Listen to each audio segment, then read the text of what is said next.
જય માતાજી, જય દ્વારકાધીશ. એક દિવસના સમયે હું મારા પોતાની જિંદગી હારી ગયેલો વ્યક્તિ હતો અને મને કઈ ખબર નહોતી કે જિંદગીની અંદર આગળ શું કરવું. ત્યારે અને હું પોતે ફોબિયા તથા ડિપ્રેશનનો દર્દી છું. તો તમે બધા, મેં સોશિયલ મીડિયાની અંદર ઝંપલાવ્યું અને સોશિયલ મીડિયામાં તમે બધા 50,000નો મને પરિવાર મળ્યો. એટલે મને ધીરે ધીરે આગળ વધતો ગયો અને તમે બધા સપોર્ટ કરતા ગયા. આ તમારું જે ઋણ છે ને, હું આજીવન ક્યારેય ચૂકવી નહીં શકું. અને તમે બધા થકી જ મને જેમ જેમ સપોર્ટ કરો ને એમ મને નવો હોસલો મળે છે. અને સોશિયલ મીડિયાની અંદર મેં કોઈ દિવસ એવું નક્કી નથી કર્યું કે મને આમાંથી આવક મળે.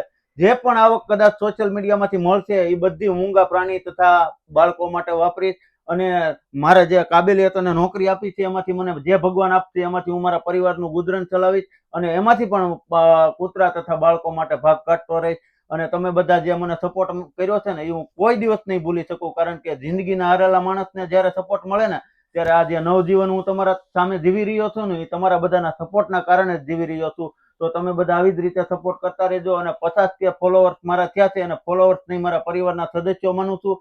તમે બધા આવી રીતે સપોર્ટ કરતા રહેજો. જય માતાજી, જય દ્વારકાધીશ.